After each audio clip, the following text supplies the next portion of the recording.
안녕하세요. 예, 만나서 반갑습니다. 김현입니다.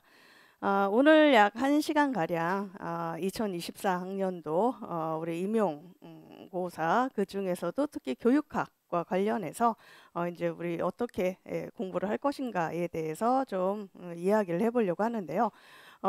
일단 이번에 바로 얼마 전에 치러졌던 어떤 그 시험 이제 전반적인 경향을 이제 좀 잠깐 언급을 하고 그다음에 그거에 맞춰서 이제 2024년도에 어떻게 우리가 공부를 할 것인가를 좀 더 구체적으로 이야기해 보도록 하겠습니다. 자, 올해 시험 혹시 보신 분 계신가요? 예. 생각보다 많지 않으시네요. 예, 그러면은 나머지 분들은, 그러니까 나는 이번에 이제 내년에 아직 해가 안 바뀌었으니까 내년에 보는 시험이 처음 보는 시험이다 하시는 분들. 예, 알겠습니다. 대부분의 분들이 거의 초수생 이시네요. 그러면은 거기에 맞춰서 좀 더 좀 자세하게 제가 안내를 해드리는 게 좋을 것 같네요. 자, 일단 그 올해 시험 경향을 좀 약간 분석을 해보면 올해 시험을 본 분들이 좀 약간 당황을 했어요. 왜 당황을 했냐면 작년의 시험 경향과 또 상당히 많이 차이가 나게 출제가 됐거든요. 제가 이 노량진에서 임용을 이제 강의를 한 지 거의 이제 꽉 채워서 20년이 이제 넘었습니다. 그래서 그동안 20년 동안에 이제 출제 경향이나 이런 것들을 쭉 봤는데 이게 이제 객관식대를 제외하고 이 논술형으로 교육학이 바뀌면서 출제 경향이 어떤 식이었냐면은, 그러니까 초반부에는 거의 출제 경향이 일정했어요. 초반부의 출제 경향은 주로 어떤 식이냐면 암기된 걸 물어봤습니다. 그러니까 교육학적인 지식에 관해서 너 이거 외우고 있니? 외우고 있는 걸 정확하게 써봐. 이런 식의 문제가 거의 한 6, 7년 동안 계속이 됐었어요. 그러다 보니까 직접적으로 뭐 명칭을 쓰라든가 직접적으로 이거의 개념을 써보라든가 그리고 직접적으로 이거에서의 장점과 단점을 그대로 써보라든가 이런 것들이 많았습니다. 그래서 초반부에 논술형으로 바뀐 다음에 초반부에 여러분들 선배들은 이제 막 외우는 작업을 이제 굉장히 많이 했어요. 그러다가 이게 슬슬 조금 조금 이렇게 변화를 보이다가 이게 확 바뀌게 된 게 언제냐면 이제 코로나가 터지면서 아시다시피 2020년부터 이제 코로나가 터져서 우리가 한 2, 3년 정도 제대로 활동을 하지 못했잖아요. 그러다 보니까 그것 때문에 이 임용의 시험 경향이 이제 바뀌었어요. 한 그 이전까지는 거의 암기를 물어봤다가 2020년부터 한 2년 동안 어떻게 바뀌었냐면은 이제 암기를 물어보기보다는 약간 상황을 던져놓고 그다음에 지금 현재 교실 상황이 이렇게 돼 있는데 여기서 교사로서 당신이 할 수 있는 방안이 뭔가 한번 써봐라 이런 식이었다는 거죠. 그거는 어떻게 보면 당연한 흐름이라는 생각도 듭니다. 왜냐면 아시다시피 코로나 시기에는 우리가 학교도 제대로 가질 못했잖아요. 그러니까 사범대 학생들이 또 이제 학교도 제대로 가서 배우지도 못하고 여러 가지 수업이나 이런 것들에 어려움이 있다 보니까 정말 직접적으로 다이렉트로 그런 교육학적 지식을 물어보기보다는 뭔가 그런 식으로 약간 상황에 비추어 봐서 약간 좀 말을 만들어내는 그리고 이제 꼭 정확하게 정답 그걸 쓰지 않더라 하더라도 그러니까 비슷한 맥락으로만 이렇게 쓰면은 그래도 공부를 열심히 안 한 사람도 어느 정도 좀 이렇게 감을 잡아서 쓸 수 있는 그런 식의 문제가 좀 등장을 했다는 거죠. 소위 말해서 약간 응용 문제가 등장을 했습니다. 그러다 보니 코로나 시기에 그 2, 3년 동안은 어떤 분들이 좀 유리했냐면은 이제 막 사범대를 졸업한 초소분들보다는 좀 이제 기간제 경험을 좀 있으신 분들, 그래서 실제 현장 경험이 있으신 분들에게 굉장히 많이 유리했어요. 대표적인 그때의 문제가 이제 그런 거였거든요. 온라인 수업이, 그러니까 코로나가 되면서 수업이 전부 온라인으로 이렇게 전환이 됐잖아요. 중학교, 고등학교 같은 경우는 거의 대부분 저희 딸아이도 그 코로나 기간이 중학생이었는데 정말 1년 내내 거의 학교를 가지 않고 이제 온라인 수업으로만 이제 수업을 했었는데 그러다 보니까 그 당시 문제가 그런 식이었다는 거죠. 온라인 수업을 하게 됐는데 온라인 수업을 하면서도 뭔가 이렇게 활발하게 아이들의 어떤 상호작용을 이끌어낼 수 있는 방안이 뭐냐? 두 가지 써봐라. 이런 식이었다는 겁니다. 그러면 이걸 누가 제일 잘 아냐면 지금 현재 현장에 있는 선생님들이 지금 당장 겪고 있는 문제들이잖아요. 문제 상황이고. 그러다 보니까 그 당시는 그 기간제 경험이 있으신 현장 경험이 있으신 분들이 상당히 많이 유리했어요. 그분들이 다 공통적으로 뭐라고 얘기했냐면 나 1년 동안 제대로 교육학 공부 안 했는데 막상 시험장 가서 교육학 문제를 딱 보다 보니까 이거 지금 우리 학교 상황인데 지금 내가 바로 얼마 전에 겪었던 상황인데 그래서 그냥 우리 학교에서 뭘 어떻게 했는지 내가 뭘 어떻게 했는지 그냥 그걸 썼다. 근데 그게 나중에 채점 결과를 이렇게 보니까 전부 다 인정을 받은 것 같다. 이런 식이었다는 거죠. 그러다 보니 그렇게 코로나가 이렇게 발생을 하면서 이 시험 방향이 이제 좀 바뀌었습니다. 그런 식으로 한 2년 지속이 되다가 그러다가 작년에는 다시 또 이렇게 문제 스타일이 바뀌었어요. 작년에는 또 문제 스타일이 어떻게 바뀌었냐면 지식을 묻는 식으로 바뀌었습니다. 정확하게 이거 네가 외우고 있는가, 암기하고 있는가 이거를 묻는. 그래서 예를 들어서 뭐 관료제 조직이 갖고 있는 특징, 그것이 갖고 있는 순기능과 역기능을 각각 한 가지, 뭐 두 가지씩 써봐라 이런 식으로. 관료제 순기능과 역기능 이거는 책에 정확하게 딱 나와 있는 내용이거든요. 교육행정에서 관료제를 배우다 보면 거의 모든 교육행정책에 다 남아 있는 내용입니다. 그러다 보니까 작년에는 그런 식으로 다시 이제 과거 형태로 이제 문제가 회귀를 했어요. 그러다 보니까 이제 사람들이 어떻게 생각을 했냐면 원래 이 교육학 그 논술 시험이라고 하는 게 일반적으로 좀 교육학적 지식을 많이 물어봤고 하지만 그게 확 변화가 온 게 코로나 상황이었고 그러니까 코로나가 끝나자마자 작년에 다시 옛날식으로 회귀를 해서 이제 지식적인 거 이런 걸 물어봤으니 이런 경향이 그래도 한 2, 3년은 더 가지 않을까라고 생각을 했는데 근데 올해 막상 또 뚜껑을 열어보니까 어떻게 되냐 올해 문제는 마치 다시 또 코로나 상황인 것처럼 또 이렇게 싹 바뀌었습니다. 그래서 지식적인 걸 물어보는 것보다는 뭔가 응용하는, 적용하는 이런 문제가 이제 굉장히 많이 나왔다는 거죠. 그래서 이따가 좀 더 자세히 말씀을 드릴 텐데 그래서 올해 시험 경향은 그렇게 응용하는, 적용하는 그런 문제가 좀 많이 나왔다는 것. 1년 만에 갑자기 이게 이제 시험 스타일이 변한 겁니다.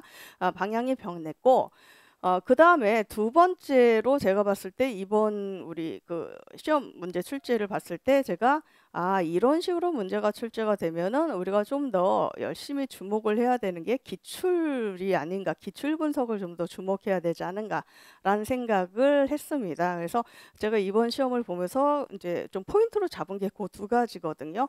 그 응용, 적용 부분을 이제 놓지 말아야 된다라는 것. 그리고 이제 기출 부분을 굉장히 더 열심히 분석을 해야 된다는 것. 이 부분입니다. 왜냐하면 작년 문제를 이렇게 이제 자꾸 작년이라고 한다. 제가 마음은 자꾸 이렇게 새해가 넘어간 것 같아가지고 자꾸 작년이라고 하는데 이번 문제에서 여러분들이 이게 뭐야라고 약간 이제 뭐랄까 당황 내지는 좀 의아하게 생각한 그리고 그런 것들이 좀 몇 개 있었어요. 몇 개 있었는데 그 중에 하나가 뭐였냐면 이제 CAT를 묻는 문제가 있었거든요. 그 컴퓨터 적응 평가라고 하는 부분.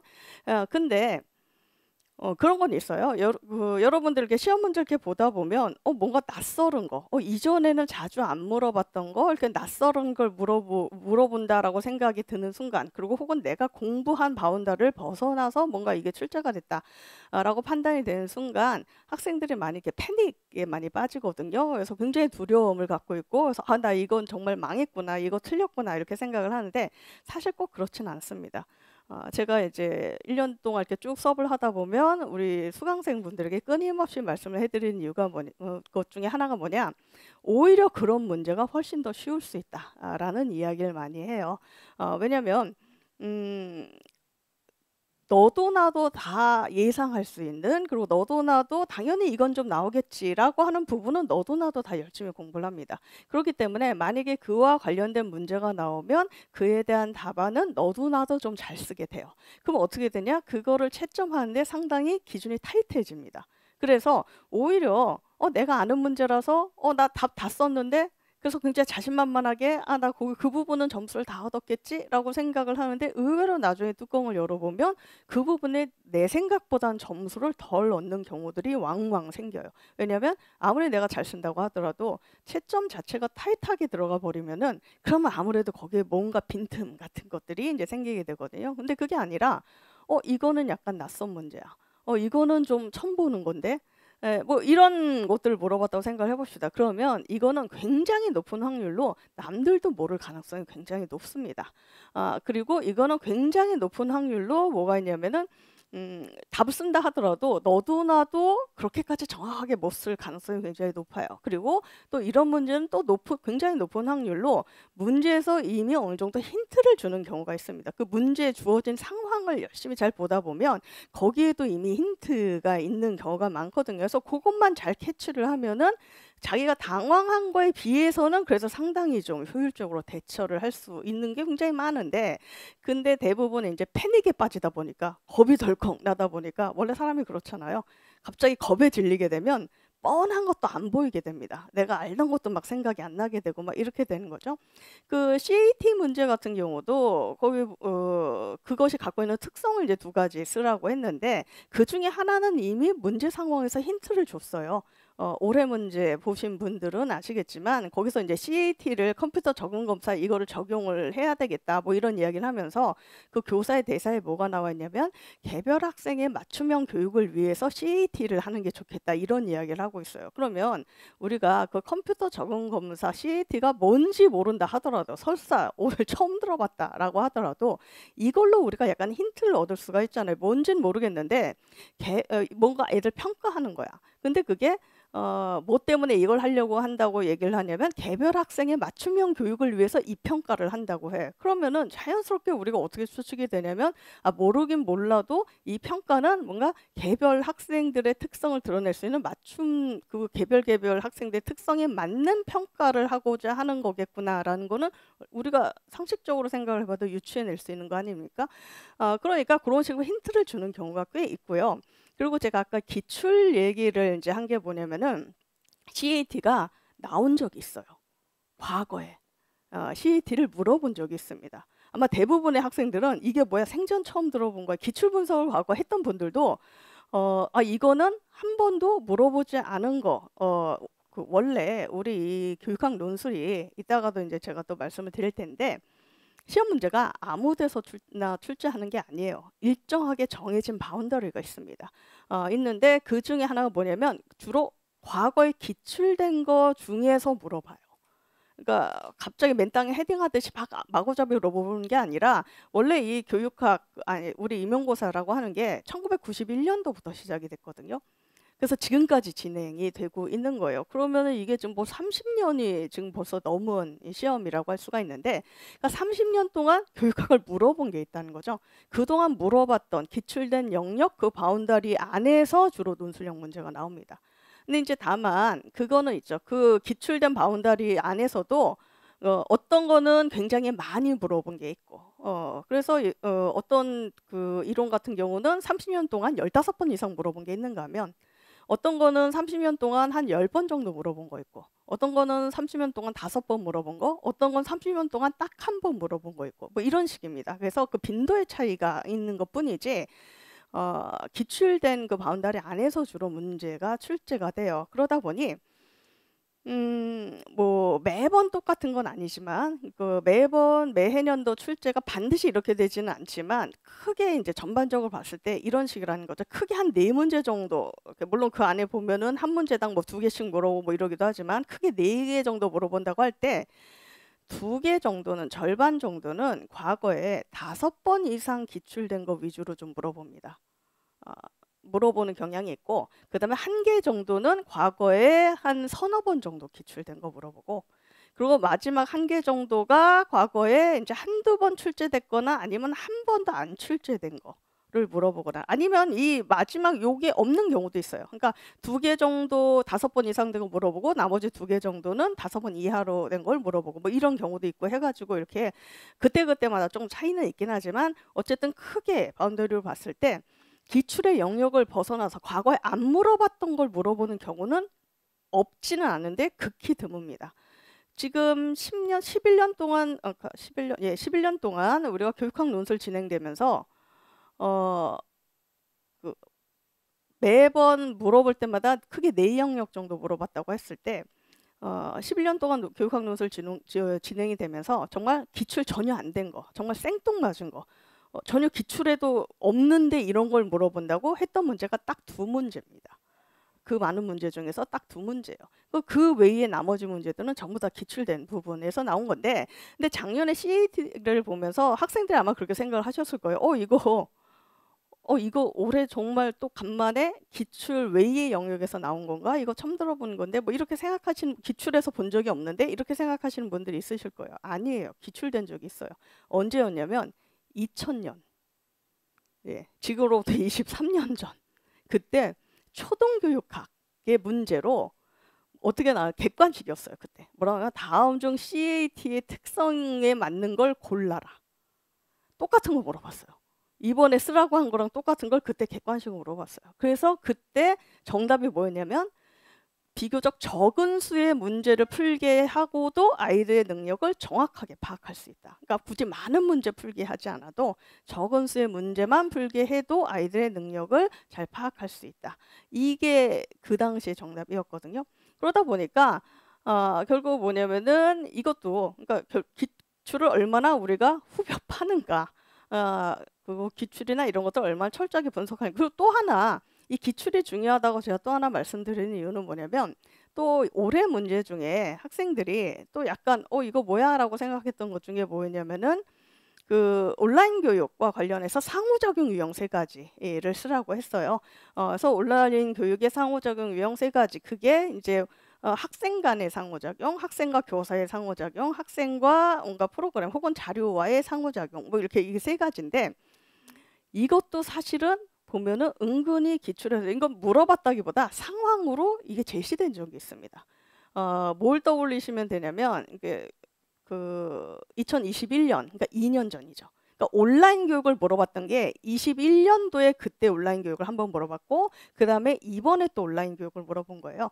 근데 그 2년 전에 2021년도에 온라인 교육을 물어보면서 그때 문제는 뭐였냐면 코로나 상황이었으니까 온라인 교육을 할 때 아이들의 반응을 활발하게 이끌어낼 수 있기 위해서 교사가 지원해 줄 수 있는 방안이 뭐냐, 교사가 아이들의 상호작용을 이끌어내는 지원 방안을 써라. 그래서 그때 문제는 지원 방안을 쓰라는 거지 상호작용 유형 자체를 쓰라고 한 건 아니었어요. 그런데 그때 2021년 그 해의 문제의 상황을 보면 상황에 이미 그 상호작용이 좀 들어가 있었어요. 거기서 그 교사들의 대사가 막 등장을 하면서 그 교사가 뭐라고 했냐, 온라인 교육을 하다 보니까 아이들과의 어떤 소통, 상호작용 이게 좀 힘든 것 같다. 그 아이들끼리의 상호작용도 굉장히 힘들지만 나와 아이들의 상호작용도 이게 굉장히 힘든 것 같다. 이런 상황이 이렇게 제시가 되면서, 그러면서 요럴 때 이런 상호작용 지원하는 방안이 뭐냐라는 거를 물어본 거거든요. 그러니까 제가 이제 기출이 굉장히 중요하다라고 할 때 이제 여러분 그들이 되게 어떻게 생각을 하시냐면, 기출이 중요해? 그럼 기출 문제를 많이 구해다가 풀어볼까? 이제 이렇게 많이 생각을 하세요. 물론 그것도 중요합니다. 그것도 중요한데, 사실 제가 기출이 중요하다라고 이야기하는 거는 그 문제 자체를 푸는 것도 물론 의미가 있지만, 사실 그거보다 더 중요한 건 뭐냐면은 그 문제가 어떤 상황을 중심으로 문제가 주어지는가, 이게 사실은 훨씬 더 중요해요. 객관식 기출까지 포함해서 제가 말씀을 드리는 겁니다. 제가 기출 중요하다 하면은 논술형 기출만 막 이렇게 공부하시는 분들이 있어요. 그러니까 옛날 지금 객관식 시험이 아니니까, 논술형 시험이니까 그 옛날에 객관식 문제가 뭐가 의미가 있겠어, 이렇게 생각을 하고 논술형 기출만 이렇게 공부하시는 분들이 있는데 아닙니다. 제가 볼 때 훨씬 더 중요한 건 객관식 기출이에요. 일단 아까도 말씀드렸듯이 이렇게 20년 전, 23년 전에 객관식 문제가 갑자기 논술형으로 이렇게 그러니까 그 당시에는 골라보라고 하는 거를 지금은 직접 써봐라, 이런 식으로 문제가 나오는 경우도 있고, 그리고 설사 객관식 문제라고 하더라도 그 객관식 문제가 그 당시 물어볼 때 이게 어떤 맥락과 상황을 만들어서 물어보는가, 이걸 아는 게 굉장히 중요하다라는 거죠. 그래서 실제로 논술형이건 객관식이건 그런 경우가 꽤 많이 있습니다. 그러니까 그것 똑같은 문제가 출제되기보다는 물론 그런 경우도 간혹 있긴 하지만 그때 물어봤던 상황과 맥락을 약간 이렇게 논술형으로 변형을 시켜가지고 이용을 해가지고 그래서 물어보는 이런 경우들이 꽤 있거든요. 그래서 제가 볼 때 올해 문제 같은 경우는 물론 응용이나 적용하는 거 이것도 상당히 중요하긴 하지만 기출 분석을 상당히 꼼꼼히 하면은 훨씬 더 많은 힌트를 우리가 얻을 수 있지 않은가. 이미 문제에서 물어보는 포인트라든가 상황 이런 것들이 과거에 물어봤던 거와 겹치는 유사한 이런 부분들이 있다는 겁니다. 그래서 그런 부분에 좀 주목해서 여러분들이 공부를 하시는 게 필요하실 것 같아요. 자, 그래서 올해 시험 문제에 관해서 간단하게 말씀을 드렸고, 어쨌거나 1년 만에 문제 스타일이 좀 바뀌었어요. 뭔가 암기한 것만 막 열심히 물어보다가 갑자기 1년 만에 또 적용하는 것만 막 물어보다가 이렇게 됐습니다. 그러면은 결국엔 이건 어떻게 우리 올해 자꾸 올해란다. 내년 2024학년도를 준비하는 우리 입장에서는 어떻게 공부를 해야 되는가? 결국은 두 마리 토끼를 좀 다 잡아야 되지 않는가라는 생각이 들어요. 결국은 이거는 교육학에서 물어보는 뭐랄까 이렇게 관점이라고 해야 되나? 이거는 계속 유지가 될 것 같아요. 그러니까 뭐냐면 지식적인 거를 막 물어보든지 암기하는 걸 물어보든지 아니면은 뭔가를 적용해서 방안을 써봐라라고 물어보는 이 두 가지는 다 물어볼 텐데 다만 그 매해마다 비중이 좀 다르겠죠. 어느 해는 암기 쪽 비중을 크게 하고 응용이나 적응 비중을 작게 하고 어느 해는 다시 이 응용이나 적응 이거를 비중을 크게 하고 작년처럼 아니면 암기나 이런 것들을 좀 줄이고 뭐 이런 식으로 해가지고 아마 그 비중만 매해 달라질 뿐이지 결국은 요 두 마리 토끼를 다 요구하는 거는 계속 쭉 가지 않을까라는 생각을 합니다. 그렇다면 수험생인 우리 입장에서는 결국 이 두 마리 토끼를 좀 다 잡는 방향으로 우리가 1년 동안 계획을 세워서 공부를 해야 되지 않을까. 되게 학생들이 좀 그런 고민을 하시는 분들이 많아요. 그러니까 공부를 하다 보면 내가 공부하는 이 방향이 맞는 건가? 내가 이런 방향으로 공부를 했는데 올해 시험이 내가 공부한 그 방향으로 나와줄까? 아닐까? 뭐 이런 것들 굉장히 고민을 많이 하십니다. 그런데 그거는 아무리 고민을 해봤자 답이 나오지를 않아요. 사실 그 해에 어떤 방향으로 문제가 출제가 될지는 아무도 모릅니다. 아무도 모르고 그 해에 어떤 출제위원으로 10월 중순 이후에 출제위원으로 들어가시는 분들도 아마 들어갈 때까지도 모르실 거예요. 왜냐하면 올해 어떤 방향으로 어떻게 문제가 출제될 건가 이거는 출제하기 위해서 다 모여가지고 의논을 해봐야만 방향이 나오는 거기 때문에 출제위원으로 임명이 되셔가지고 들어가시는 분들도 그 초반부에는 어떤 방향으로 문제가 출제가 될지 아무도 모릅니다. 근데 그거를 이렇게 뭐 10개월, 12개월, 1년 전에 내가 미리 예측을 해서 공부를 한다? 이건 거의 불가능하다는 거죠. 결국은 수험생 입장에서는 어떤 방향으로 문제가 출제가 돼도 결국 거기에 대처할 수 있도록 자기를 만드는 거 이거 외에는 방법이 없지 않나라는 생각을 합니다. 그래서 그런 어떤 지식을 묻는 문제, 그 다음에 어떤 응용이나 적용을 묻는 문제, 이 두 가지를 꾸준히 같이 병행하시는 수밖에 없어요. 1년 내내 어떤 방향으로 나오든 내가 할 수 있도록. 자, 그러면 두 마리 토끼를 다 잡기 위해서 나는 뭘 어떻게 공부를 해야 되는가? 가장 중요한 거는 제가 볼 땐 두 가지라고 생각을 합니다. 이게 어떻게 보면 결론, 오늘 아직 다 우리 특강이 끝나지도 않았지만 일단 결론을 먼저 말씀드리고 시작을 하면은 그 두 가지라고 생각을 하는데 미리 경고 혹은 당부의 말씀드릴게요. 제가 이 결론을 말씀드리고 나면 되게 실망하실 거예요. 굉장히 화가 나실 거예요. 네, 제가 미리 말씀드렸습니다. 여러분들 실망하고 화가 날 게 뻔하기 때문에 제가 미리 말씀드렸어요. 열심히 외워야 되고 개념을 정확하게 이해를 해야 합니다. 그래서 암기와 이해. 자, 화가 나시죠? 짜증이 나실 겁니다. 누가 그걸 몰라? 그런 뻔한 소리 듣자고 내가 지금 시간 내서 여기 지금 노량진에 온 줄 알아? 이러면서 아마 화가 나실 거예요. 그런데 화가 나도 할 수 없습니다. 원래 진리는 단순한 겁니다. 원래 진리는 뻔한 겁니다. 이거 외에 뭔가 딴 게 있지 않을까라고 생각하는 순간 우리는 이제 그 허공의 발을 딛게 되는 거죠. 다이어트도 마찬가지 아닌가요? 자, 난 살을 빼기로 결심했어. 다이어트를 하기로 했어. 진리는 뭡니까? 다이어트의 방법은 뭐예요? 안 해보셨나 보다. 여러분들은 하실 필요가 없으셨나 보네요. 다이어트 하면은 우리가 뭐가 정답이라고 이야기를 합니까? 예, 덜 먹고 운동하고. 아니에요. 굶는 겁니다. 덜 먹고 운동하다. 일단 운동으로 살을 뺀다는 건 거짓말입니다. 그건 진리가 아니에요. 무조건 안 먹어야 됩니다. 원래 운동은 제 조교들 중에 이제 체육 전공하시는 분들이 꽤 있거든요. 근데 공통적으로 다 얘기해 주는 게 살을 빼려면 굶어야 된다. 굶는 게 90%고 운동은 한 10%? 그러니까 운동은 살을 빼려고 하는 게 아니라 빠진 상태를 유지하려고 하는 게 운동인 거지, 운동으로 살을 뺄 수는 만약 운동으로 살을 빼는 게 가능은 한데 그러려면 어느 정도 운동해야 되냐? 태능 선수촌에 들어간 국가대표급으로 운동을 하면 그 정도 수준으로 운동을 하면은 운동으로 살이 빠진대요. 근데 우리 일반 보통 사람들이 그 정도 수준의 운동을 합니까? 안 한다는 거죠. 운동으로는 그냥 건강해지는 겁니다. 현재 상태를 유지하면서 건강해지는 거지 살이 빠지는 건 아니에요. 그냥 무조건 굶어야 됩니다. 근데 문제는 그래서 누구나 다 알아요. 안 먹어야 된다는 거. 근데 문제는 이걸 안 하니까 문제죠. 알지만 실천을 안 하는 게. 개인적으로 저 같은 경우는 저는 이제 다이어트는 다음 생에라고 이제 생각을 한 사람인데 어느 순간 깨달았어요. 나는 이 생에선 다이어트가 안 되는구나.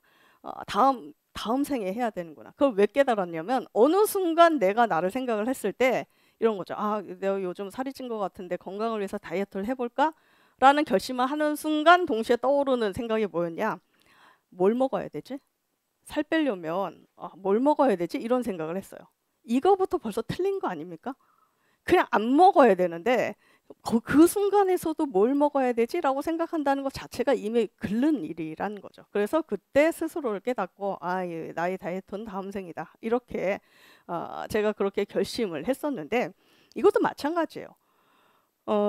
여러분들 입장에서는 어떻게 하면은 좀 조금 그러니까 어떻게 하면 적은 노력을 들여서 최대 효과를 얻을 것인가, 가능하면 공부를 좀 안 하고 어떻게 하면 점수를 얻을 것인가, 여기에 굉장히 관심이 많으실 겁니다. 많으실 건데 사실 이제 이렇게 여러분들과 20년 넘게 같이 공부한 제 입장에서는 조금 공부하고 점수를 많이 얻는 방법은 하나밖에 없어요. 기도를 열심히 하시는 겁니다. 각자 믿는 신에게 그 해의 운에 자기를 맡기고, 그래 뭔진 모르겠지만 올해 나는 무조건 대박이 날 거야. 스스로를 믿고 내가 믿는 신을 믿으면서 열심히 이제 기도를, 올해 제발 대박 나게 해주세요. 비록 제가 공부는 별로 안 했지만 올해 시험 문제가 제가 공부 안 한 그 거기서만 쏙쏙 나오게 제발 뭐 하나님, 뭐 부처님, 혹은 뭐 조상신 뭐 도와주세요. 열심히 기도를 한 거 외에는 제가 볼 땐 방법이 없습니다. 실제로 제가 여러분들 공부하는 걸 이렇게 보다 보면 크게 공부하는 방향이 우리 임용고시생들이 두 부류로 나뉘어져요. 어떤 분들이 있냐면은 방금 제가 말씀드린 거, 인생은 한 방이야 이러신 분들 좀 있습니다. 인생 뭐 별거 있어? 인생은 한 방인데 나의 운에 나의 운명을 맡기겠어. 그래서 그 교육학 공부를 할 때 가장 최소의 노력으로 공부를 하시려고 하시는 분들이 좀 있어요.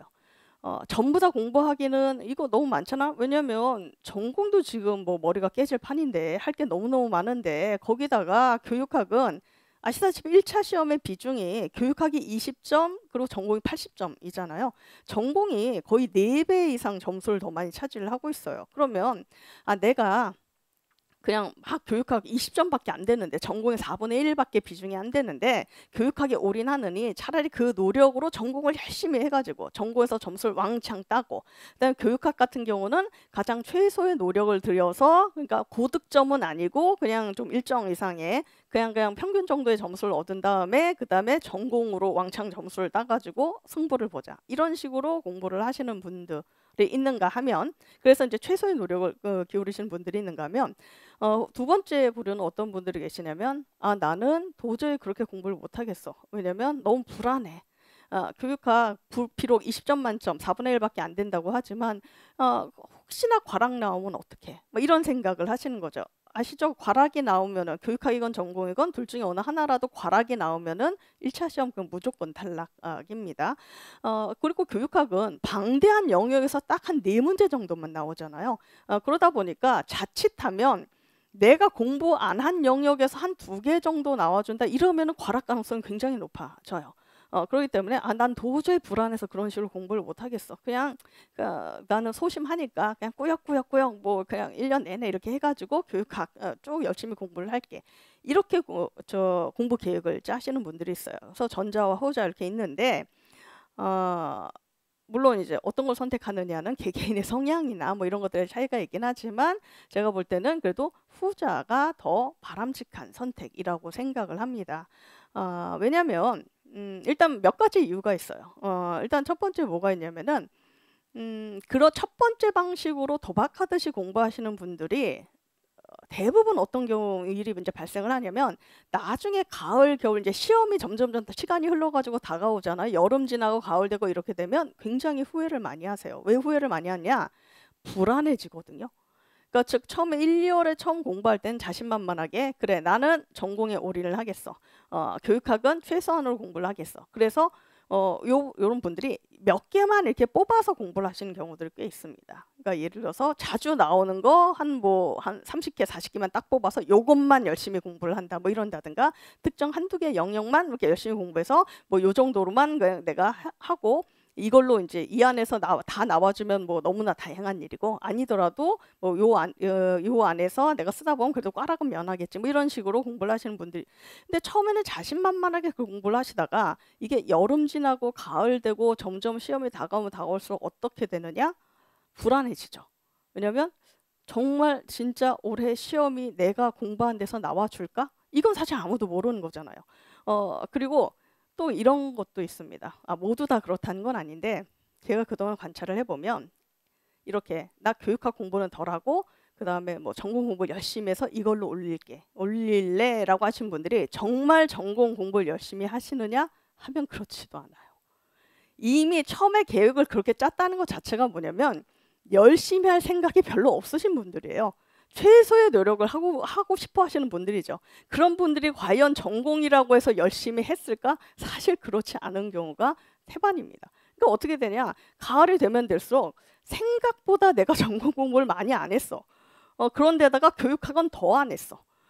그러다 보니 이러다가 진짜 나 교육학 과락 나오는 거 아니야? 이제 점점 교육학에 대한 불안이 더 커지는 거죠. 그러다 보니까 어떻게 되냐? 시험 한 2개월 뭐 이 정도 앞도 놓고 갑자기 교육학에 막 몰빵을 하기 시작을 해요. 안 되겠다 더 이상 뭐 이러면서.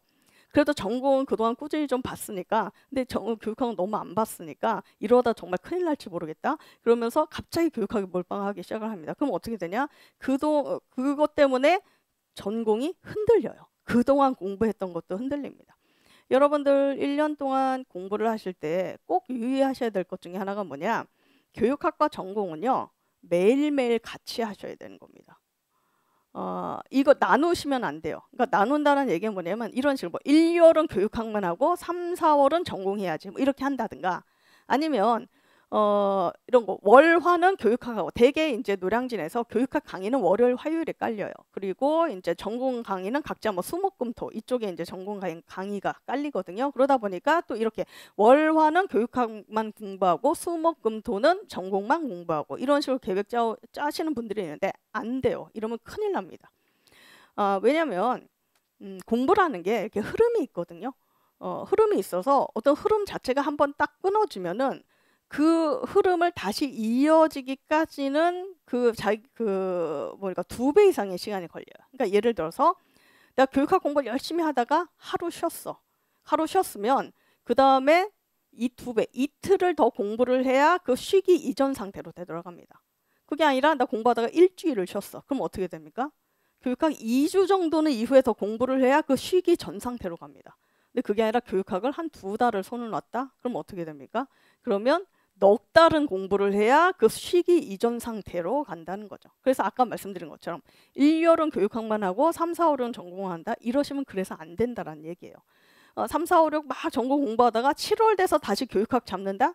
제로 베이스부터 다시 시작입니다. 1, 2월에 공부한 거 물론 띄엄띄엄 언뜻 생각나는 건 좀 있겠죠. 하지만 1, 2월에 공부했던 것이 거의 소용없게 요즘 말로 무쓸모라고 하나요? 예, 그런 상태로 되어가 버린다는 거죠. 월화 교육학하고 수목금토 전공한다. 이것도 마찬가지예요. 월화 아무리 교육학 공부 열심히 했었어도 수목금토에 전공에 집중하는 동안 이때 월화에 했던 걸 다 까먹습니다. 그리고 그 다음 월화에 다시 교육학을 보면 다시 제로 상태. 계속 이것만 되풀이거든요. 그렇기 때문에 교육학과 전공은 1년 내내 매일매일 같이 하셔야 되는 겁니다. 근데 다만 이제 그런 거는 있죠.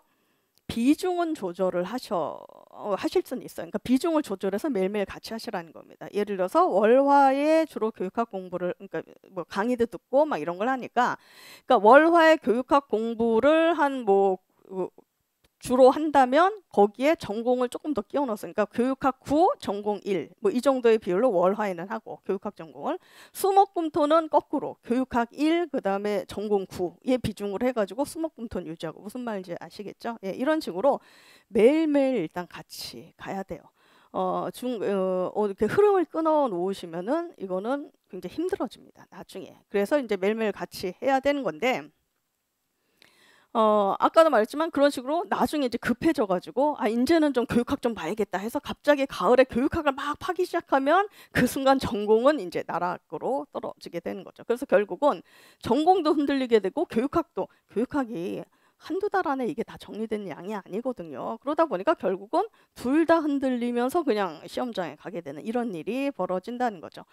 그렇기 때문에 그렇게 좀 이렇게 도박하듯이 공부를 하시는 분들은 가을이나 이런 데 가서 굉장히 좀 이런 마인드가 흔들리고 그다음에 불안에 쫓기게 되고 이런 것들이 공부하는데 굉장히 크게 악영향을 미치게 돼요. 그래서 그런 면에서도 좋지가 않고, 그리고 또 이제 제가 너무 이렇게 도박하듯이 공부하지 마시라라고 하는 또 하나의 이유는 뭐냐면, 우리가 이제 교육학하면 교육학은 아까도 말했지만 1차 시험에서 이제 교육학과 전공 20점 만점, 80점 만점 이거를 이제 생각을 하는데, 근데 사실 교육학이 1차 시험에만 관여가 되는 그 학문은 아니거든요. 그러니까 2차 시험에서 이제 면접이라든가 이제 이런 것들하고도 또 관련이 되는 게 바로 이 교육학 내용입니다. 그래서 물론 매해 년도마다 교육청마다 뭐 면접이라든가 이런 것들을 할 때 문제가 뭐 다 똑같진 않고 다르긴 하지만 기본적으로 이 사람의 교육적인 소양이나 교육적 지식이 좀 있는가 그런 걸 좀 바탕으로 해가지고 문제를 물어보는 경우들이 꽤 많고, 때로는 마치 교육학 구술 시험처럼 아예 면접장에서 교육학적 지식을 묻는 경우도 있어요. 제가 아는 예전에 이제 그 친구가 보건 전공이었는데 보건 전공으로 초수인데 서울에 합격을 했습니다. 사실 이거 굉장히 드문 일이죠. 사실 초수들이 합격하기가 이 시험이 아무래도 물론 이제 개인의 능력차나 이런 것들 있긴 하지만 이 초수들은 이 시험이 이제 가장 뭐라고 해야 되나 잔인한 면 중에 하나가 그거잖아요. 나는 초수인데 내 경쟁자들은 초수가 아니잖아요. 재수, 삼수와 똑같이 경쟁을 해야 되는 거 아닙니까? 나는 이제 교육학 공부한 지 10개월밖에 안 됐는데 남들은 뭐 2년, 3년 교육학 공부한 사람들과 좀 똑같이 시험을 봐야 되는 이런 부분이 있다는 거죠. 그렇기 때문에 초수들, 근데 이건 뭐 어쩔 수가 없습니다. 뭐 시간이나 이런 것들 뭐 내 마음대로 뭐 조절할 수 있는 것도 아니고, 그래서 초수들이 그것도 이제 서울에 그 초수가 합격을 하는 거는 사실 아주 흔치는 않은 일이에요. 근데 이제 어쨌든 그걸 해냈어요. 그래가지고 이제 인사를 하러 왔길래 이렇게 물어봤죠. 대단하다. 어떻게 가능했냐? 그랬더니 일단 이 친구도 첫 번째 원인은 운이 되게 좋았다. 라는 이야기를 했습니다. 근데 그 친구 얘기를 들어보니까 진짜 운이 좋긴 좋았더라고요. 그래서 제가 아까 기도를 열심히 하라고 제가 말씀을 드린 이유가 그거예요. 왜 운이 좋았냐면 일단 1차 시험에서 그 문제를 푸는데, 특히 교육학 문제를 이렇게 푸는데 하나가 요게 아리송했대요. 거기에 이제 뭐의 명칭을 써라라는 거고 그게 1점, 배점이 돼 있는 거였는데, 근데 이 친구가 아리송했어요. 이게 왜 아리송했냐면은 물론 이제 뭐 너도 나도 다 알고 있는 얘기니까 원래 우리 임용 준비하시는 분들이 나중에 이렇게 가을 되고 막 이러면은 예를 들어서 제 수업을 듣고 제 모의고사 문제를 푸는 분들도 왜 우리가 이제 여러 루트를 통해서 다른 선생님 문제 이런 것도 접하고 뭐 다른 선생님들 자료도 접하고 막 이러면서 두루두루 공부를 많이 하잖아요. 그러니까 이 친구가 그 명칭에 대한 걸 이렇게 쓰려고 했는데 이게 되게 헷갈렸던 게 뭐냐면 문제에서 뭐 이렇게 교사에 이게 대사가 나오면서 여기에 맞는 이 명칭을 써라. 근데 헷갈린 게 그동안 저한테 배웠던 지식에 의하면 A라고 써야 되는데 근데 요 몇 주간에 다른 선생님들 자료를 봤는데 거기서 또 이거 유사하게 뭔가 게 나온 게 있었다는 거죠. 그렇기 때문에 그 선생님 자료에 근거하면 이게 B라고 써야 되는데 저한테 배운 걸로 생각을 해보면 A라고 써야 되고 그러니까 이 사람이 이제 헷갈린 거예요. 이 친구가 차라리 그 선생님 자료를 안 봤으면 그냥 A라고 썼을 텐데 근데 막판에 다른 선생님 자료를 봤으니까 해서 그걸 B라고 썼대요. 다른 선생님 자료를 이렇게 봤다가 막판에 내기 직전에 수정을 했대요. B라고 썼다가 자꾸 제가 걸려서 그래도 내가 1년 동안 배운 선생님인데 선생님을 믿고 A라고 써야지 라고 이렇게 했는데 나중에 보니까 그게 A였어요. 그런데 이 친구는 이게 더 운이 좋았던 게 뭐냐 나중에 이제 합격하고 난 다음에 그 뭐죠 이렇게 커트라인 이런 게 발표가 되잖아요. 1차 합격 커트라인을 보니까 자기가 딱 커트라인이었어요. 그러니까 뭐냐면 그거를 만약에 내가 안 고치고 B라고 썼으면 1점이 마이너스가 되면서 1차 불합격이었는데 그걸 막판에 고쳐가지고 간신히 커트라인으로 1차 합격선에 걸려가지고 그런 거죠. 그러니까 소름이 쫙 끼친 거죠. 나 그거 안 고쳤으면 어떻게 될 뻔했지? 쫙 소름이 끼쳤어요. 근데 이제 그 당시에 막막하죠. 이 친구는. 그러니까 뭐가 막막하냐면 여기 초소분들 많이 계시니까 제가 이거 미리 또 말씀을 드립니다. 앞으로 여러분들에게 닥칠 일을 미리 말씀드리는데 자 지금은 1년 동안 1차 시험 준비 어떻게 하지? 뭐 굉장히 이제 할 거 많고 되게 힘들 것 같은데 1차 시험 준비 어떻게 하나? 굉장히 힘들겠다 이런 생각을 하시죠? 1차 시험 준비한 건 양반입니다. 정말 이거는 너무 수월한 거예요. 여러분들의 진짜는 어디냐? 2차 준비하는 거. 이게 진짜 전쟁터입니다. 아마 재수 이상 하신 분들은 제가 드리는 말씀이 뭔지 아실 거예요. 1차 시험 준비는 적어도 그래도 10개월, 11개월 하는 거죠. 10개월, 11개월 동안 1차 준비하는 거를 압축해서 한 4주에 한다고 생각을 하시면 돼요.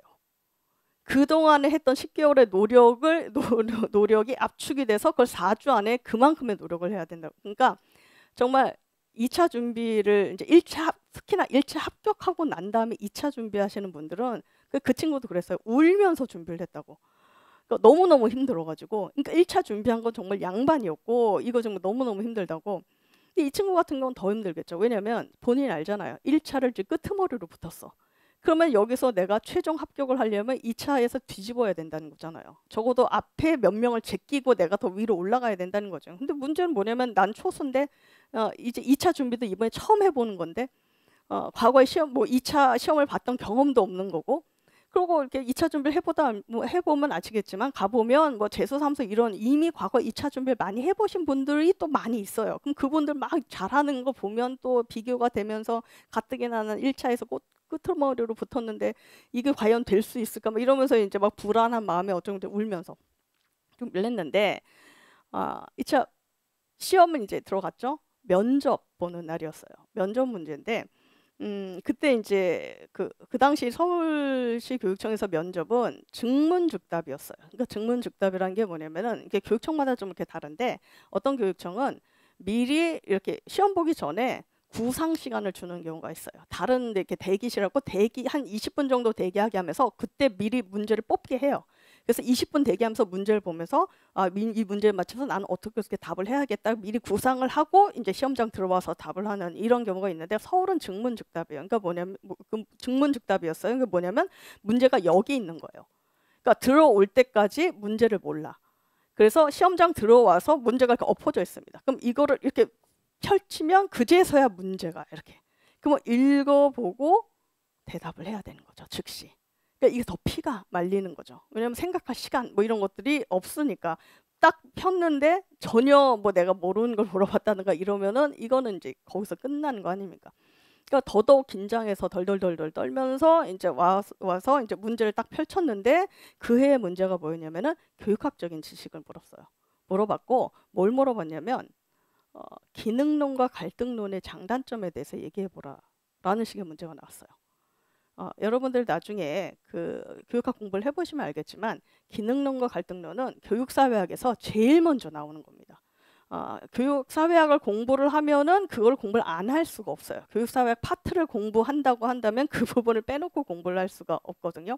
그리고 미리 참고삼아 말씀을 드리면 제가 교육사회학 전공입니다. 그래서 저 나름대로 제가 물론 교육학 강의에 제 모든 강의에 나름의 부심이 있지만 그 중에서도 특히 제가 부심이 있는 게 교육사회학 부분이거든요. 그래서 저는 적어도 저랑 같이 수업을 하신 분인데 교육사회학에서 나오는 이론이나 개념 이런 걸 모른다? 이건 제가 용서를 할 수가 없습니다. 그 정도로 나름의 부심이 있는데 그러니까 마침 그 문제가 나온 거예요. 그러니까 덜덜덜 떨다가 딱 보니까 기능론, 갈등론 이거 너무 잘 아는 거거든요.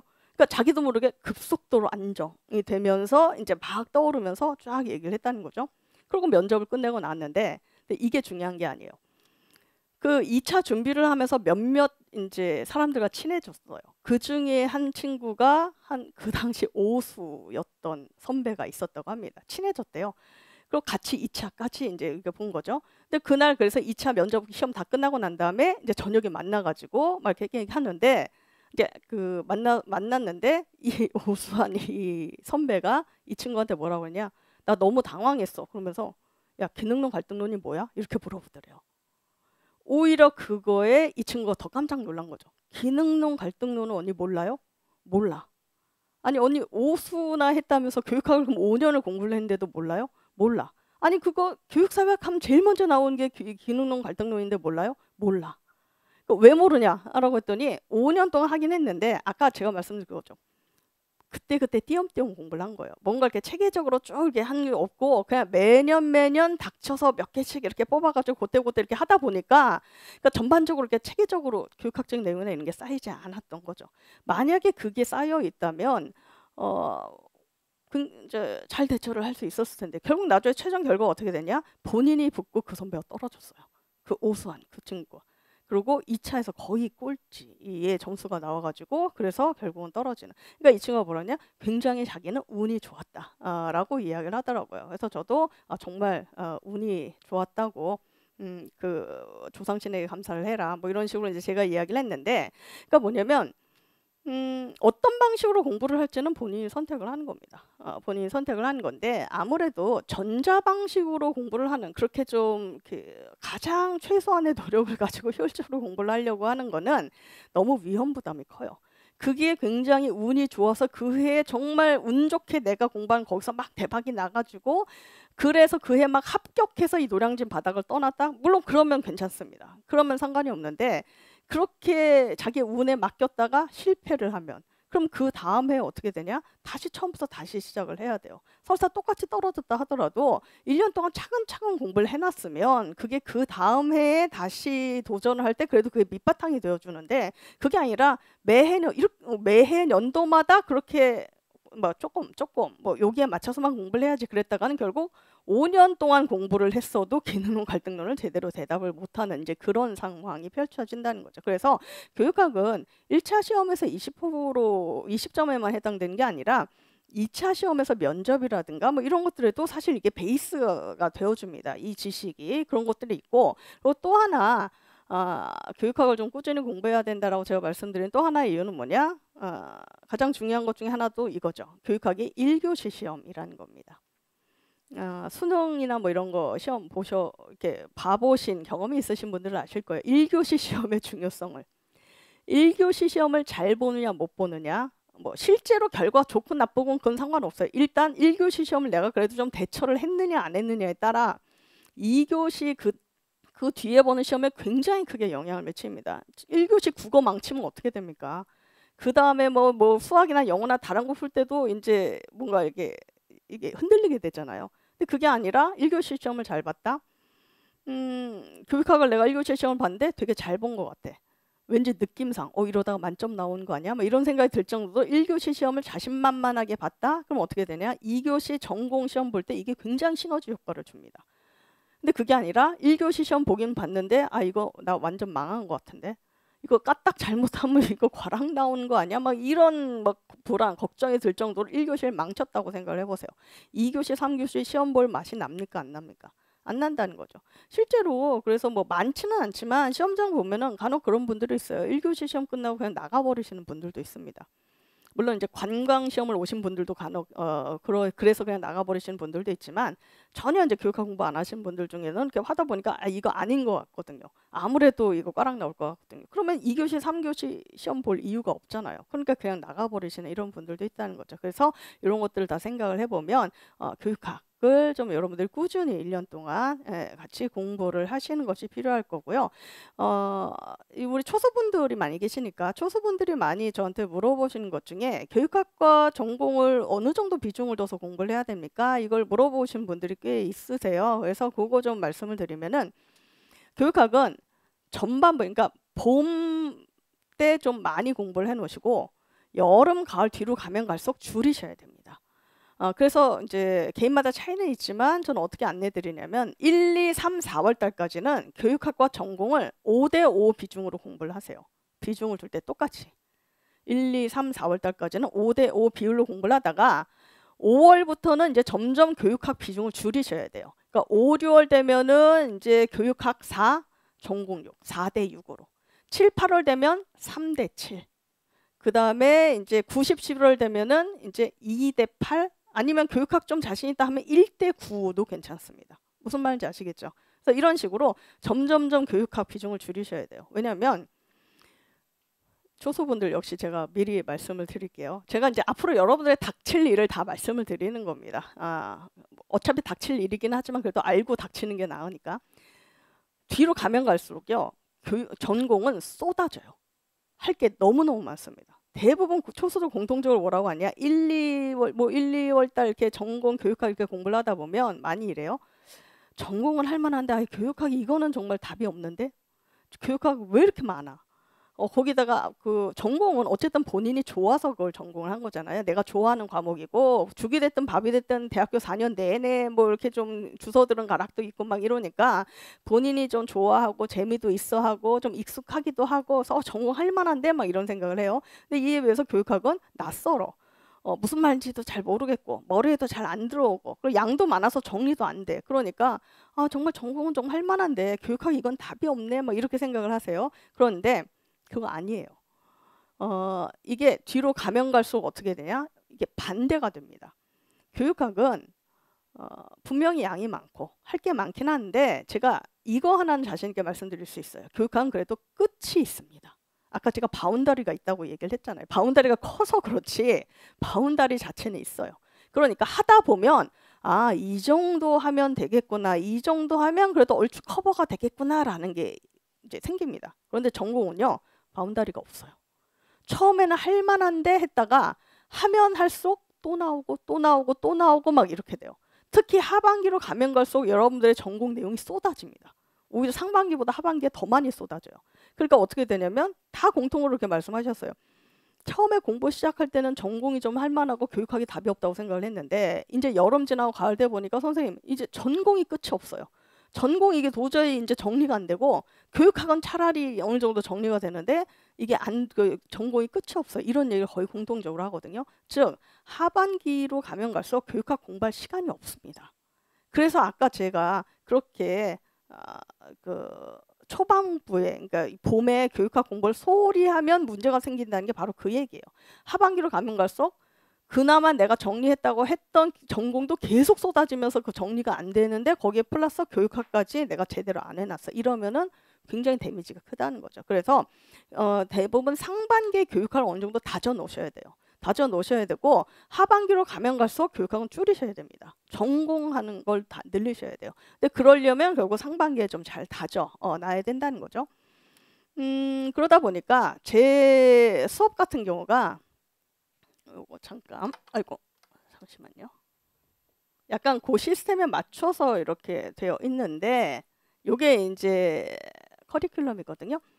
1, 2월, 3, 4월, 5, 6월, 7, 8월 그 뒤에 90, 11월 이렇게 돼 있는데 사실 여러분들이 알아야 되는 모든 거는 3, 4월까지 끝입니다. 1, 2월, 3, 4월로 저는 모든 걸 다 알려드려요. 그럼 5, 6월부터 나머지 90, 11월까지는 뭐냐? 1, 2, 3, 4월에 했던 걸 반복입니다. 그래서 제가 아까 일단 암기하는 게 일단 중요하다라고 했어요. 일단 시험이 올해 또 이제 자꾸 올해란다. 내년에 또 어떻게 확 바뀔지 몰라요.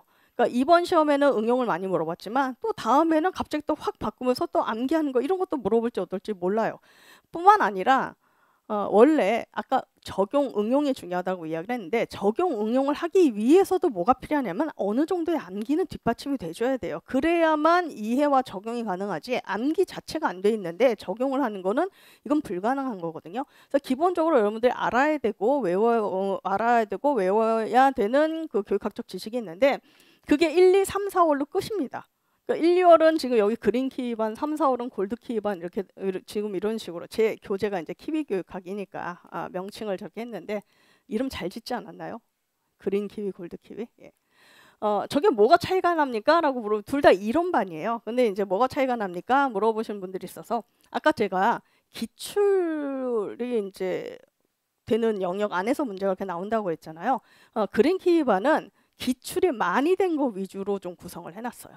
그러니까 과거에 5번 이상씩 물어봤던 거. 그래서 이거는 어떻게 보면 임용을 준비하는 사람들로는 반드시 이 정도는 알아야 된다라고 하는 그 5개 이상 된 거 위주로 구성을 해놨고 3, 4월의 골드키위반은 5개 미만으로 기출된 거를 위주로 좀 내용을 구성을 해놨습니다.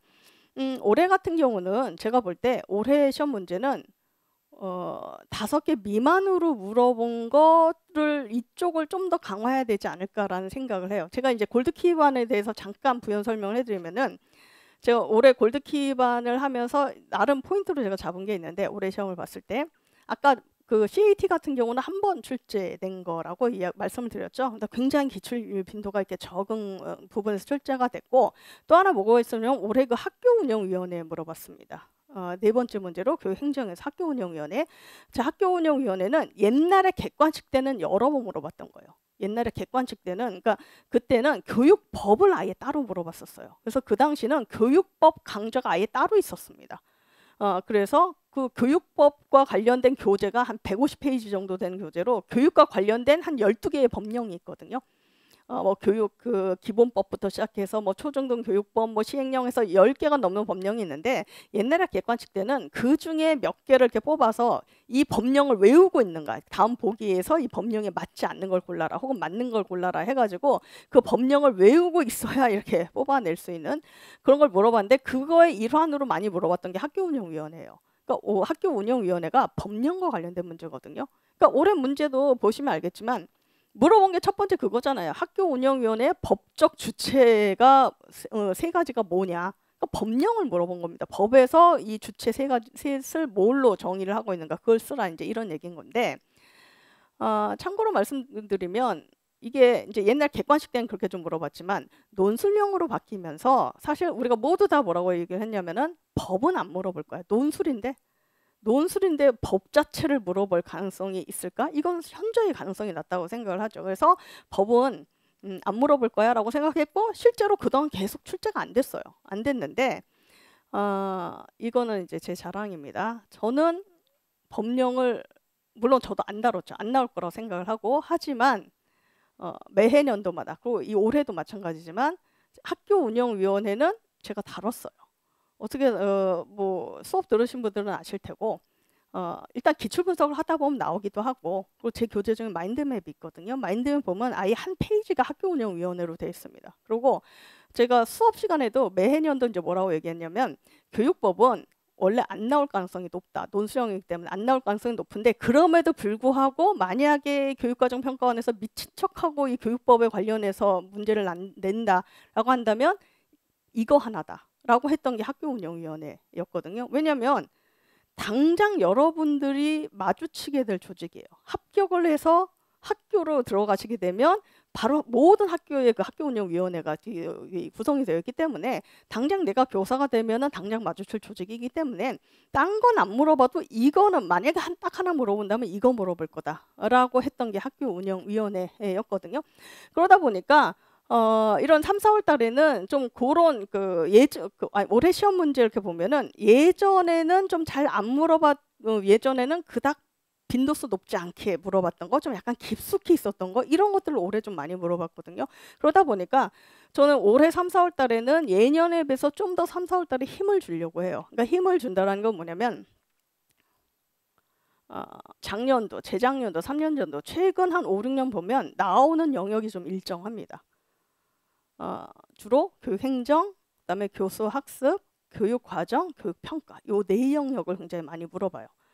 물론 이것도 아까도 말씀드렸죠. 교육과정 평가원이 언제 이것도 확 바꿀지 몰라요. 원래 이 사람들이 이랬다 저랬다 하는 사람들이니까 그동안 계속 이 네 영역 위주로 물어봤다고 해서 내년도 내후년도 계속 물어볼 거냐? 그럴 수도 있고 아닐 수도 있습니다. 모르는데 어쨌든 지금까지는 그랬어요. 그래서 저는 올해 이 3, 4월 달에는 골드키에 반해서 특히 이 네 영역 중심으로 후벼 팔 생각입니다. 저기 있는 거 외에 더 깊숙한 거, 정말 20몇 년 전에 물어봤던 것까지 다 이렇게 뒤져가지고 특히 골드키에 반해서 요 네 가지 영역은 진짜 후벼팔 생각이거든요. 사실은 이런 것까지는 안 물어보겠지 하고 좀 이렇게 떼놓은 것들이 있는데 그런 것까지 다 해가지고 아예 후벼팔 생각입니다.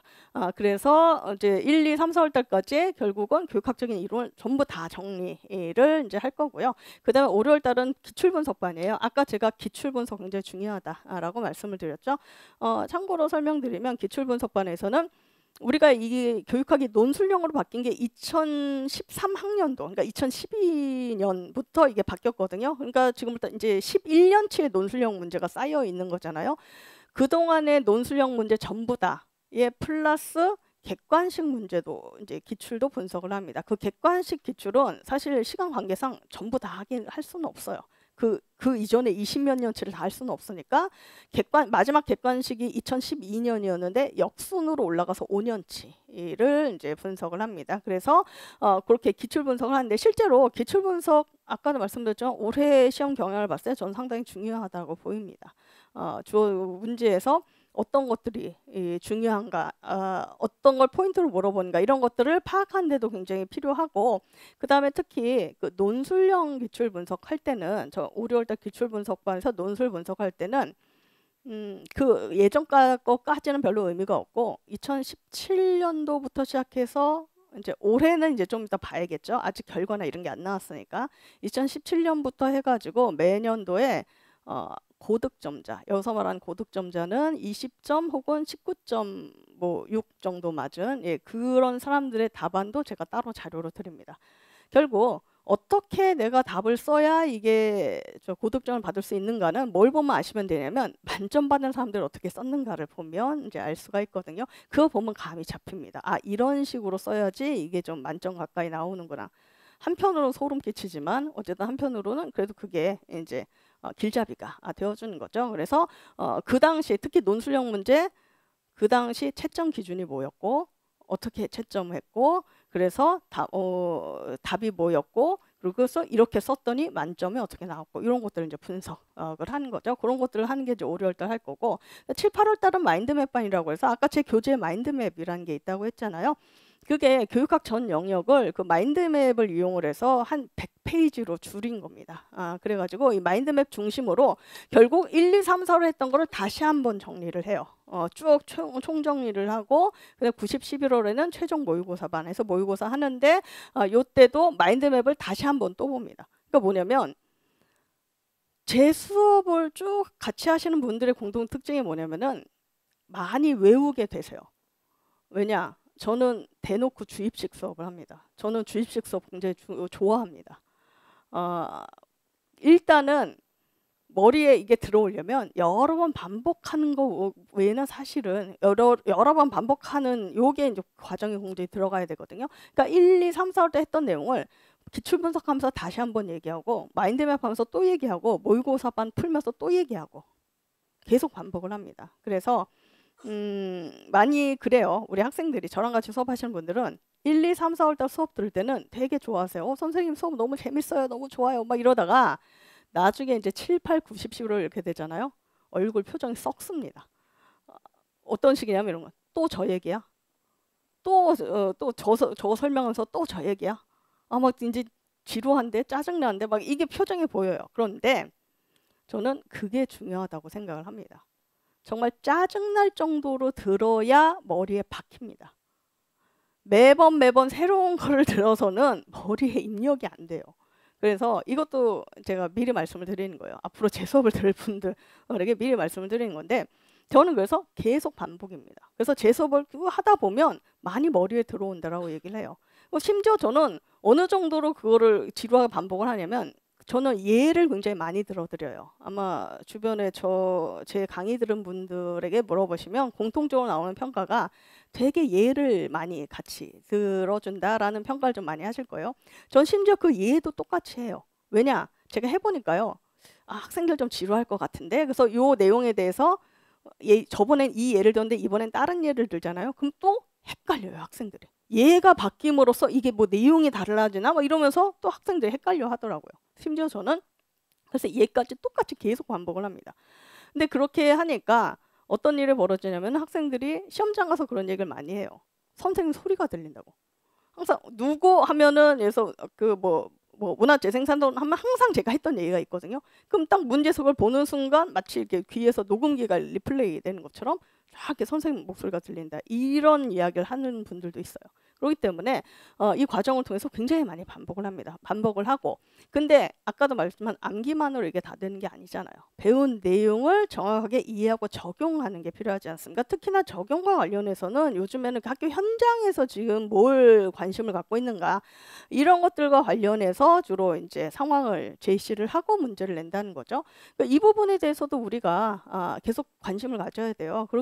그걸 위해서 저는 올해도 그랬고 이제 내년에도 그럴 건데 매주마다 좀 읽기 자료를 좀 드려요. 주로 이제 어디서 발표를 하냐면은 그 교육부에서 나오는 그 행복한 교육이라는 잡지가 있습니다. 그럼 그 매월마다 나오는 잡지인데 그 월마다 지금 현재 교육 현장에서 가장 좀 관심 있어 하는 거 혹은 이제 교육부나 교육청 이런 데서 좀 이제 뭔가 정책적으로 관심 있어 하는 이런 것들 계속 시리즈물로 이렇게 제시를 하거든요. 그게 상당히 도움이 됩니다. 그래서 그거를 1년 내내 같이 봐요. 매주 제가 한 화요일 정도 이제 일주일에 하나씩 이렇게 자료 드리면서 저랑 같이 이렇게 좀 읽어보고 이런 부분 좀 포인트 있게 좀 봐라 이런 것들을 좀 하거든요. 그리고 그런 거와 관련해서 나중에 모의고사반 같은 경우는 그것과 관련해서 문제도 군데군데 좀 넣습니다. 여기서 문제를 군데군데 넣는다는 얘기는 뭐냐면 그러니까 딱히 정답이 없는 뭔가 이렇게 상황 이렇게 던져놓고 그 다음에 그거에 대해서 한번 생각하고 써봐라라고 하는 문제를 요때만 드린 게 아니라 그러니까 우리가 논술 시험이기 때문에 공부하는 거 외에도 이렇게 쓰는 작업도 굉장히 중요하잖아요. 문제에 맞춰서 써보는 훈련을 하는 것도 굉장히 중요합니다. 그건 언제부터 하냐면 3, 4월부터 해요. 3, 4월 그러니까 3월 달부터는 쓰는 그 시간이 있습니다. 1시간씩. 그래서 아침에 오면은 아침에 올 때 문제 드리고 그 문제에 맞춰서 즉시 이렇게 써보는 그거를 3월부터 해가지고 계속 꾸준히 하는데 그때 중간중간 이제 약간 문제를 응용 문제도 섞어서 드려요. 그러니까 딱히 이건 정답이 없지만 한번 요 상황에 맞춰서 본인이 한번 생각을 해가지고 어떤 방안이 있을지 한번 써봐라 이런 것들을. 사실 그런 응용 문제는 아까도 말씀드렸죠. 딱히 정답이 없는 경우도 많아요. 그러니까 비슷한 맥락에서 크게 맥락 벗어나지 않게 뭐라도 쓰면 인정을 해주는 경우가 굉장히 많습니다. 그렇기 때문에 사실 응용 문제는 뭐가 굉장히 중요하냐면 자신감을 갖는 게 굉장히 중요해요. 임용은 일종의 기세입니다. 내가 정말 모르는 걸 물어봐도 나는 쓰고야 말겠다라는 뭔가 기세. 맞건 틀리건 상관없이 난 그래도 뭔가 쓰겠다라고 하는 기세. 왜냐하면 대부분 포기를 많이 하시거든요. 이거 모르는데 이런 상황에서 이게 방안이 뭐가 있는지 내가 어떻게 알아? 나는 뭐 학교 경험도 없는데 이게 모르는데 이렇게 포기하는 것보다 뭐라도 좋으니까 쓰고야 말겠다라고 하는 일단 이 자세를 가져야 그래도 뭐라도 한두 줄 쓰게 되고 그렇게 쓰면 운 좋으면 다만 1점이라도 얻게 되는 경우가 있어요. 근데 만약에 아예 포기를 해버리면 어떻게 됩니까? 단 1점도 얻을 수가 없잖아요. 조금의 가능성도 없지 않습니까? 그래서 일단 쓰게 만드는 것이 중요한데, 그래서 저는 중간중간에 안 가르친 것도 문제를 냅니다. 일부러. 그냥 써보라고. 틀려도 좋으니까 일단, 그리고 물론 거기에 약간 힌트 같은 걸 나름 제가 드리기는 해요. 문제 상황이나 뭐 이런 것들에 이거에 근거해서 뭐 소설이라도 좋으니까 뭐라도 써보라고. 그래서 그런 것들도 계속 문제를 드리거든요. 그래서 저랑 공부하신 분들은 나중에 그 모의고사반 끝날 때쯤 되면 저런 훈련 이제 중간중간 계속 넣기 때문에 그런 말씀을 많이 하세요. 이제 뭐라도 쓸 수 있을 것 같다. 정말 뭐 내가 전혀 모르는 데서 나와도 일단은 뭐라도 일단 쓸 수 있을 것 같다라는 그런 말씀을 많이 하시는데, 전 그거 상당히 중요하다고 생각을 합니다. 특히 이번 올해 시험 같은 경우는 특히 그런 자세나 이런 것들이 더더욱 필요한 시험이 아니었을까라는 생각을 해요. 그래서 이렇게 여러분들이 뭐 저랑 같이 공부를 하시는 분들도 계실 테고, 아니면은 뭐 다른 계획으로 공부를 하신 분들도 계실 겁니다. 근데 어떻게 공부를 하던 간에 중요한 거는 이 두 마리 토끼를 다 잡는 걸로 여러분들이 생각을 하셔야 돼요. 그렇게 공부를 하셔야 돼요. 그러니까 올해는 작년에 이렇게 나왔으니까 올해는 암기만 나오겠지 해서 암기만 판다든가, 아니면은 작년에 그렇게 응용해서 나오는 것만 나왔으니 올해도 그렇게 나올 거야 라고 생각하고 암기를 전혀 안 하고 뭐 응용하는 이런 것만 한다든가, 이 어느 한쪽으로만 너무 자기를 강화하는 거는 되게 위험해지실 수가 있습니다. 그래서 이 두 마리 토끼를 다 잡는 방향으로 여러분들이 계획을 세우시고 실천을 하시면 좋은 결과를 얻으실 수 있지 않을까라는 생각을 해요. 그래서 뭐 마지막으로 일단 오늘 뭐 아침에 눈도 오고 막 이랬는데, 지금은 비록 멈췄지만 이렇게 그 노량진까지 오시느라고 모두 수고를 하셨고, 그리고 모두 다 이렇게 굳이 시간 내서 이렇게 노량진까지 오셔서 이렇게 특강을 듣는 분들이시라면 임용시험과 관련해서 상당히 많이 이제 열의가 있으시고 또 교사에 대한 꿈이 굉장히 강하신 분들이라고 생각을 합니다. 그래서 오늘 여기 오신 분들은 물론 이제 인강으로 들어오신 분들도 그렇지만, 특히 오늘 여기 현장에 오신 분들은 여러분들의 시험을 보는 이제 올해 내년에 모두 다 합격을 하시기를 제가 믿는 신은 없는데 아무데나 빌어드리도록 하겠습니다. 길 가다가 그냥 교회를 보면은 그냥 하나님께 빌고, 저를 보면은 부처님께 빌고, 제가 두루두루 빌어드릴 테니까 모두 다 열심히 이제 내년 매진하셔서 좋은 결과 얻으실 거라고 생각을 합니다. 제 특강은 여기까지입니다. 수고 많으셨습니다. 감사합니다.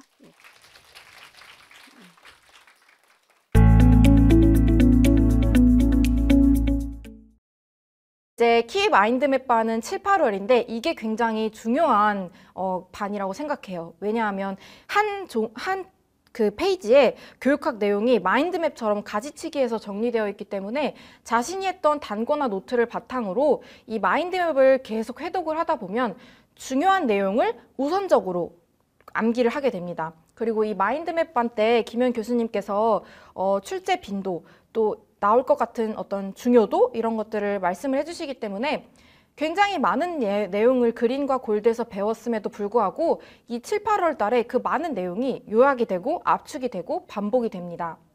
그래서 최종 모의고사 반에 들어가면 9월부터 11월에는 실제 시험처럼 매주 2개씩 문제를 풀거든요. 하루에 2개씩.